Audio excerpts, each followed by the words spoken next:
कांदा, tomato, green chilli, धनिया आणि कसुरी मेथी. कांदा कापून घेतला आहे बारीक, टोमॅटो पण बारीक कापून घेतला आहे. इकडे आपण राई, जिरं, हळद, धणा पावडर, जिरा पावडर, मसाला घेतला आहे आणि थोडंसं हिंग. तेल टाकून घ्यायचं, थोडंसं राई जिरं टाकायचं, कांदा टाकायचा आणि कांदा लाल होईपर्यंत तेलात चांगला फ्राय करून घ्यायचं. कांदा लालसर होईपर्यंत थोडासा फ्राय करून घ्यायचं.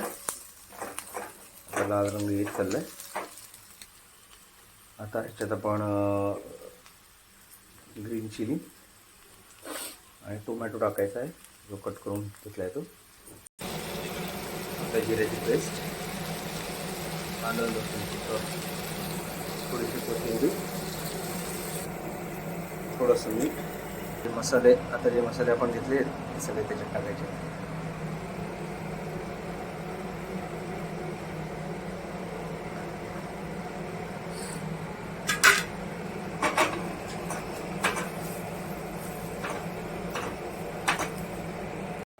अंड किसून टाकायचं आणि मग त्याला मिक्स करून घ्यायचं आपल्या मसाल्यामध्ये.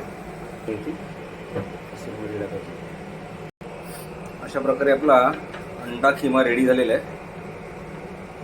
त्यात थोडीशी कोथिंबीर वरतून गार्निशिंगसाठी. Ready to serve.